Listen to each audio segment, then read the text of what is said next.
Este é um espaço de presença. Nada aqui precisa ser acelerado. Nada aqui precisa ser provado. Acendemos este momento como se acende um fogo que não chama atenção, mas que permanece aceso. Ao longo deste ano, voltamos sempre ao mesmo ponto, o centro que sustenta, mesmo quando tudo ao redor se move. Vesta nos lembra que aquilo que é essencial não disputa palco. Ela guarda, ela mantém, ela não abandona o fogo quando o ritmo externo muda. Que esta escuta seja simples, que este tempo seja inteiro, que cada palavra encontre espaço para pousar e não para convencer. O que precisa permanecer, permanece.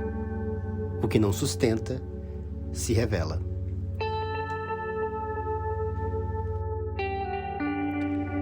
Que tipo de início se forma quando o céu não se organiza por suavidade, mas por tensão? O que começa quando uma lua nova em aquário, em eclipse, inaugura algo antes que possamos enxergar com clareza o que exatamente está começando? Como iniciar quando há movimento suficiente para avançar, mas o chão ainda se move sob os pés? O que se transforma quando o impulso de seguir adiante entra em fricção com a instabilidade da base? Que tipo de começo é esse que não parece nascer da vontade individual, mas da necessidade de reorganizar a relação entre o indivíduo e o coletivo?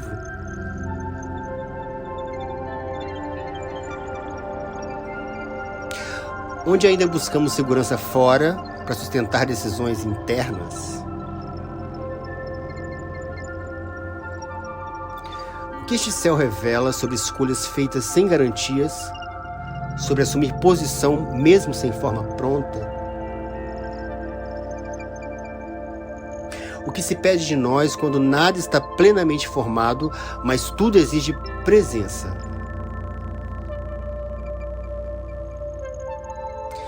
E que início é possível quando não se trata de entender rápido, mas de permanecer?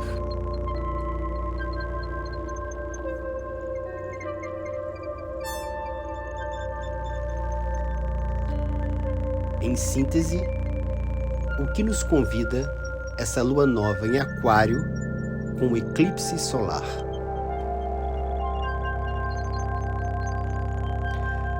A pergunta está lançada e ela não pede resposta imediata. Ela abre um campo. Agora não vamos explicar esse início. Nós vamos olhar para ele em movimento. O tarô entra aqui não para definir caminhos, mas para mostrar imagens desse giro. Imagens que ajudam a perceber como este começo se organiza dentro da roda maior que já está em curso. No centro, a roda da fortuna permanece, imagem fixa do ano. Ela não responde, ela gira, independente de nós. Ao redor dela, duas forças se revelam, essas sim sorteadas especialmente para essa lua nova. Uma que favorece o movimento, à direita da roda, e a outra que tensiona o giro à esquerda da roda, convocando consciência. Que as imagens falem e que o olhar escute o que ainda não tem palavra.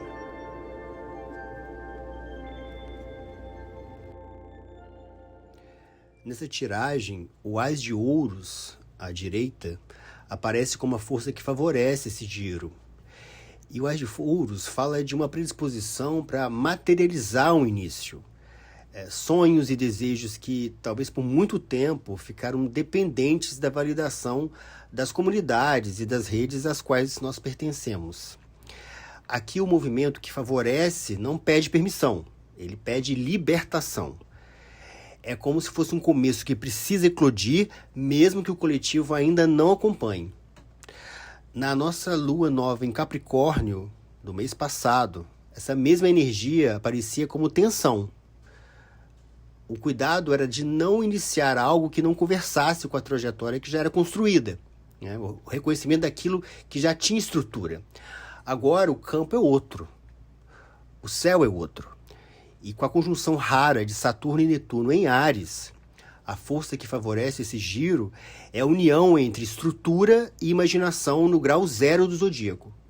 É forma suficiente para sustentar o sonho, ao mesmo tempo que o sonho é vivo o bastante para merecer a forma. O 9 de espadas aqui, à esquerda, ele mostra a força que tensiona este início. E aqui a tensão não vem do mundo externo, ela vem de uma confusão mental, interna, e de um desespero produzido por pesadelos antigos, fantasmas do passado, que amplificam de forma desproporcional a sensação de instabilidade da roda. O giro por si já é instável. O que pesa é quando o medo ocupa o centro. A enxurrada de ideias, excesso de pensamentos, o receio de invalidação pelo coletivo, a insegurança pessoal, isso tudo cria um grande ruído que endurece o movimento. Nessa lua nova em Aquário, Vesta, em conjunção com Marte, aponta para um trabalho que é necessário aqui, um trabalho de treinamento, que é sustentar a própria batalha interna de existir como indivíduo dentro de um campo coletivo que é instável.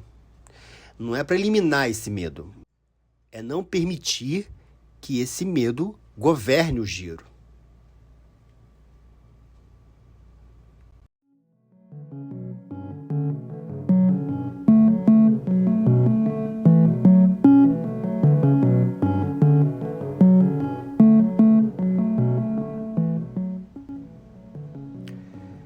Este não é um começo que nasce de dentro para fora. Ele não emerge do desejo pessoal, nem da vontade clara de mudar algo conhecido. Este início acontece sob eclipse. Algo começa enquanto outra coisa se apaga. A luz não some, ela é interrompida. Nem tudo pode ser visto, nem tudo pode ser compreendido agora. Esta lua nova inaugura um começo impessoal, quase funcional, como se a vida reorganizasse o campo sem pedir opinião ao indivíduo. O íntimo não é o ponto de partida. O coletivo também não oferece abrigo. Há suspensão. Há sombra. Há instabilidade. E é exatamente aí, nesse intervalo em que o velho já não sustenta e o novo ainda não se mostra, que algo precisa começar. Não por escolha, mas por necessidade. Este eclipse não pede intenção clara, pede presença suficiente para atravessar.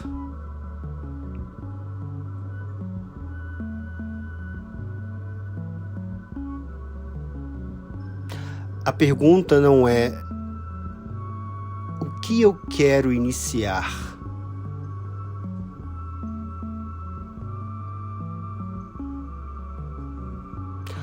A pergunta é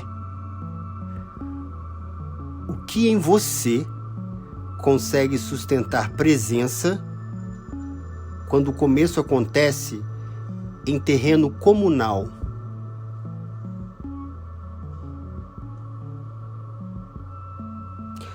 O que em você consegue sustentar presença em meio ao coletivo instável, sem apagar a sua singularidade?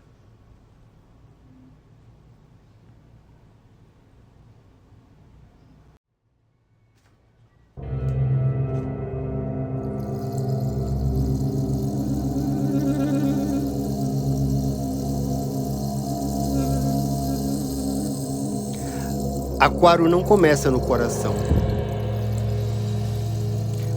Começa na rede. Não pergunta como você se sente.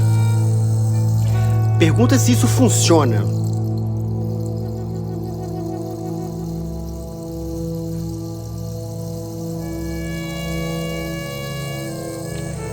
É ar, circula, espalha, conecta. Aquário pensa rápido demais para esperar o íntimo acompanhar. Fala de futuro antes do presente dar conta.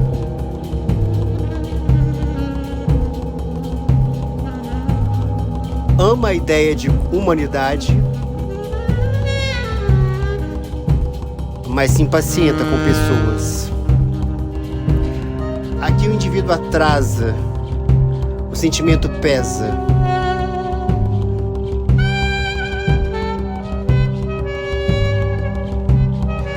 O pessoal parece pequeno diante do problema maior. Aquário precisa de causa, de sistema, de visão ampla. E quando não há algo grande o bastante, cria distância, frieza, irritação, excentricidade, não por maldade, por puro excesso de ar. O risco aqui não é o ego, é a dissolução do eu. Perder o pulso próprio para servir ao movimento coletivo. Virar função, virar engrenagem, virar ideia sem corpo. Aquário desconfia do eu sou.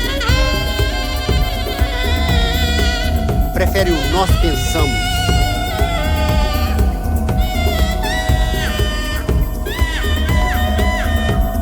E este céu tensiona essa fuga. Porque não existe coletivo vivo sem indivíduos que o sustentem. Não existe rede sem nó. Nem sistema sem ponto de apoio. O desconforto deste signo não é social, é existencial.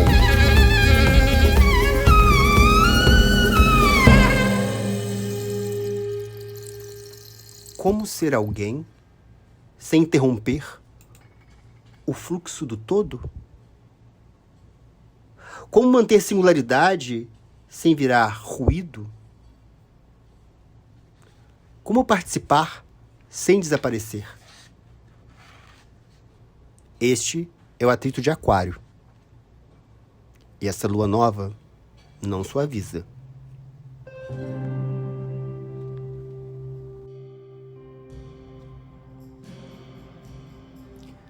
O mito que sustenta Aquário não é o do herói, não é o do guerreiro, nem é o do rei. É o mito de um jovem. Ganimedes era humano, mortal, inserido na vida comum. Cuidava da terra, dos animais, do ritmo repetido do dia. Nada nele buscava o Olimpo. Mas Aquário nunca fala do que buscamos. Aquário fala do que nos arranca. Zeus o vê, e quando Zeus vê, não vê como homem, vê como céu. Para isso se transforma em águia. A águia não caminha, não negocia com o chão. Ela observa de cima, escolhe a distância e desce em um único movimento. A águia habita o ar como Aquário. Visão ampla, distanciamento emocional, capacidade de retirar alguém do comum em nome de algo maior. Ganimedes é levado aos céus, não porque pediu, não porque mereceu, mas porque foi eleito. No Olimpo não se torna Deus, torna-se função. Serve a bebida dos imortais. Circula o néctar, mantém o sistema funcionando. É jovem para sempre, belo para sempre, eternamente fora do tempo humano. Aquário também promete isso: elevação, pertencimento a algo maior, entrada num campo que transcende o indivíduo. Mas o mito guarda sua sombra. Ao subir, Ganimedes perde a terra, perde o corpo que envelhece, perde o pertencimento horizontal, perde a experiência comum. Ele se torna necessário ao coletivo, mas se afasta de si. Aquário entende o todo, mas tem dificuldade com o íntimo. Serve à humanidade, mas muitas vezes abandona o próprio pulso vital. Por isso este mito não fala apenas de ascensão, fala de custo. Quantas vezes somos elevados por ideias, causas, projetos, grupos, antes de estarmos enraizados? Quantas vezes subimos para o Olimpo sem perceber o que deixamos para trás? E, sobretudo, o que em nós consegue subir ao céu sem abandonar a terra que nos sustenta?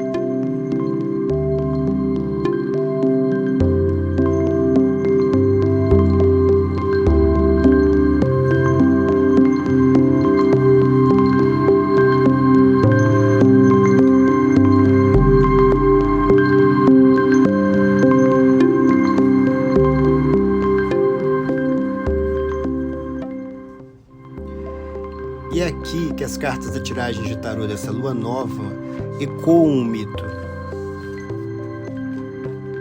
Não para explicá-lo, mas para perguntar o que ele ainda revela, quando colocado em movimento. O Ás de Ouros toca Ganimedes, o jovem servidor, copeiro dos deuses do Olimpo. Ele servia o néctar que circula entre os deuses e mantém o Olimpo em pé. Seu gesto era coletivo, seu lugar funcional. Seu corpo jovem demais para ser perguntado sobre o que queria criar para si. Há que sempre se lembrar, ele foi raptado de seu cotidiano particular. E no Olimpo ele sustentava o banquete, mas não ocupava a própria fome.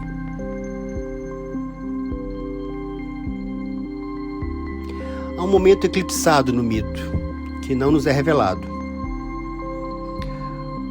O que sonhava Ganimedes enquanto cumpria seu ofício? Que desejo particular não encontrava espaço no serviço impecável ao todo? Que começo permanecia suspenso à espera de validação do campo? Aqui, o Ás de Ouros se insinua, não como promessa grandiosa, mas como pergunta íntima.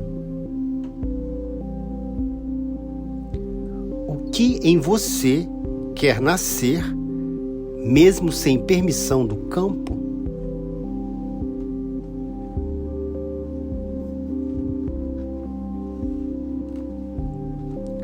O Ás de Ouros não pergunta sobre o chamado dos deuses. Pergunta sobre o desejo que não cabe em si mesmo. Não é o começo que serve ao coletivo. É o começo que pede forma, apesar do coletivo. Um início que pede corpo, mesmo sem aplauso, mesmo sem consenso, mesmo sem autorização.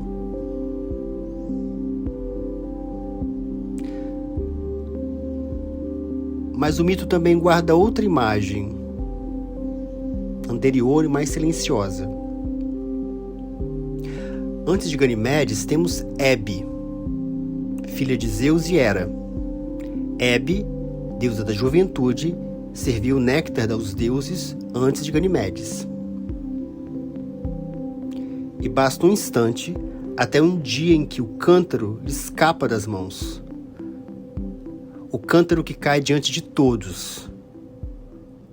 O líquido que cai e se espalha. O erro que acontece à vista de todos. O Olimpo reverbera em silêncio cortante. E Hebe sente algo insuportável. Não o fracasso em si, mas a exposição. A vergonha pública. O olhar coletivo. A sensação de que um único erro pode apagar toda uma trajetória. Nada de castigo divino, nada de expulsão. Apenas o peso do olhar coletivo. E a vergonha que paralisa. Hebe se retira, não porque não possa continuar, mas porque o medo de errar outra vez se torna insuportável. Aqui, o 9 de espadas se revela em suas sombras.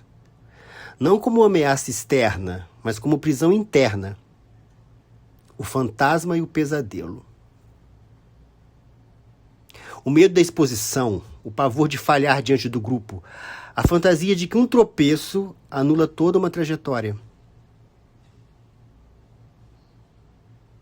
Entre Ganimedes e Hebe, o mito se torna espelho de uma tensão muito clara. De um lado, o sonho que nunca encontrou lugar. Do outro, o pavor de falhar diante do todo e desaparecer. Entre servir e existir.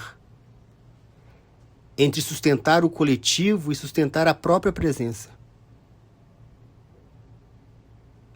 Talvez este início não pergunte quem você é para o coletivo, mas sim qual parte de você segue viva quando o serviço termina e o olhar do outro pesa.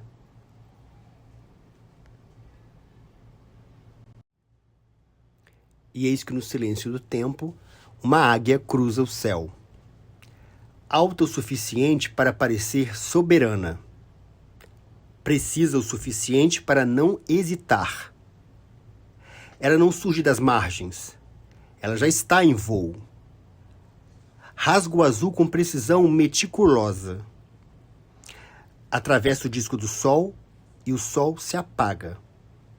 Por um instante, a luz é interrompida. Não porque deixou de existir, mas porque algo maior que o olhar se interpôs. Eclipse.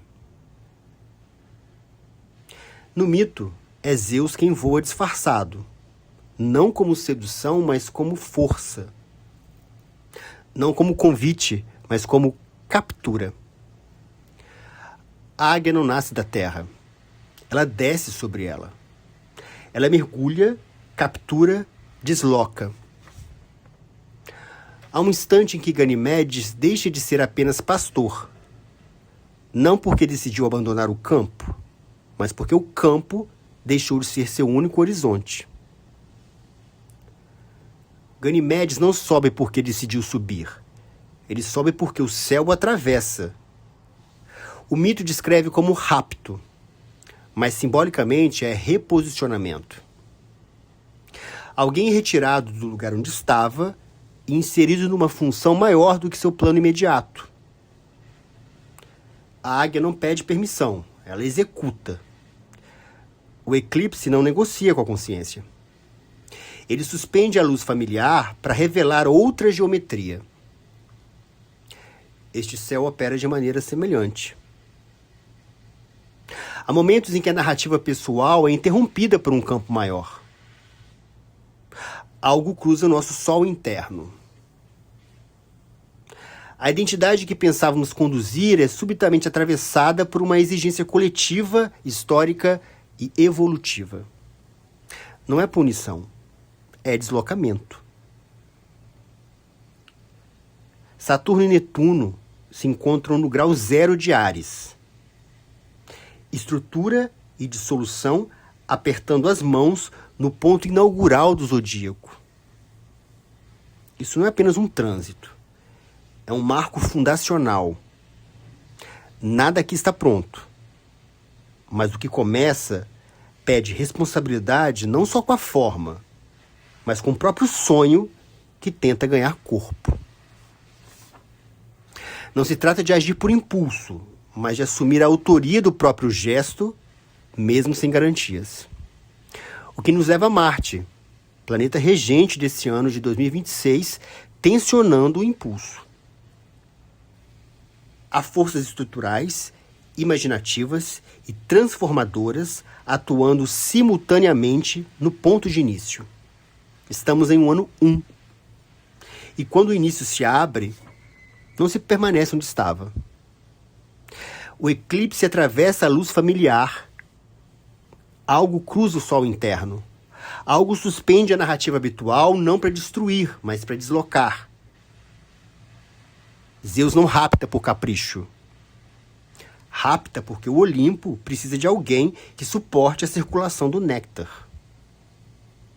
Não é o indivíduo que decide subir, é o campo que se reorganiza.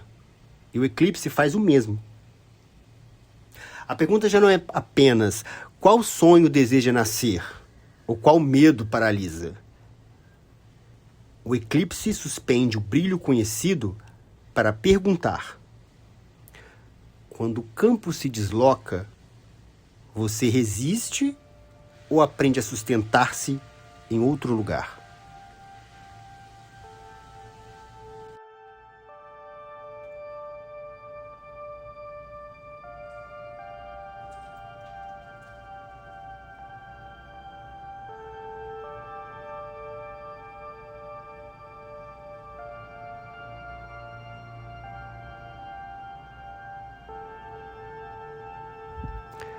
Quando a sombra atravessa o sol e o céu se reorganiza, algo permanece.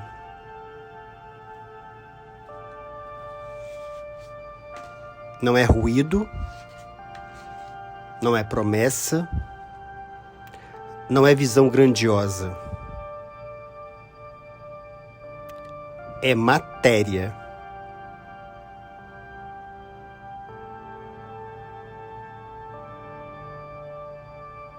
Como se logo após a águia bloquear o disco solar, um pequeno objeto dourado, um ponto de luz até então invisível, cintilasse no chão, depois do retorno da claridade. Sem espetáculo, sem explicação.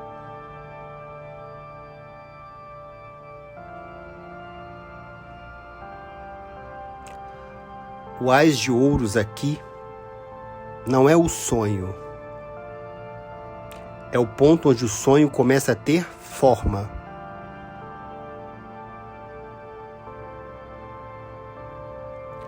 Ele não nasce do início íntimo. Não nasce do desejo protegido. Não nasce da fantasia de pertencimento. Ele se revela quando o campo já mudou.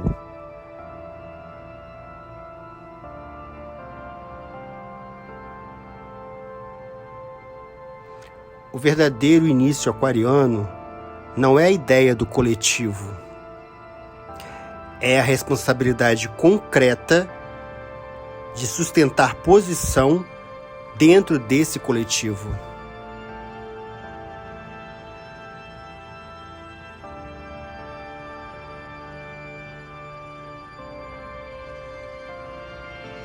O ouro não brilha para convencer. Ele condensa valor.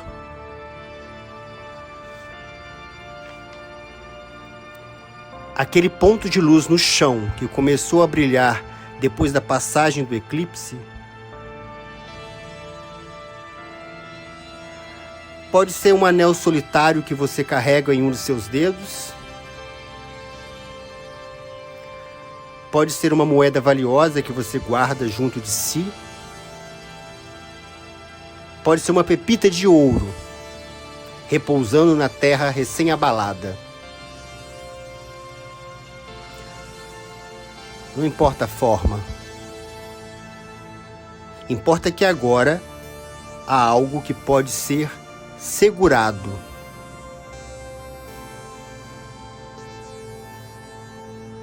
Não como posse, mas como compromisso. Depois do eclipse, depois do deslocamento, depois do treinamento. O que resta é isto: um ponto de matéria brilhante, sólida, agora visível, entre o céu que escureceu e a terra que o revela.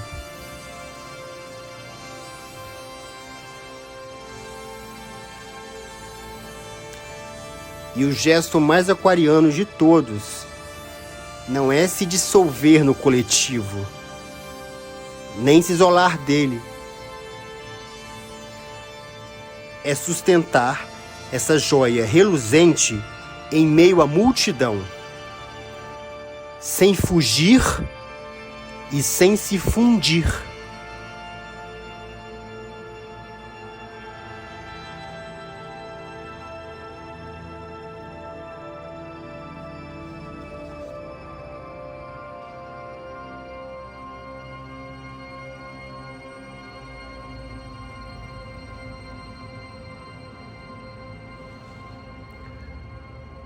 O céu se moveu. A luz foi interrompida.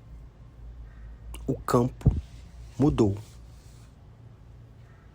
E agora, no chão, há ouro, ouro, ouro. Receba.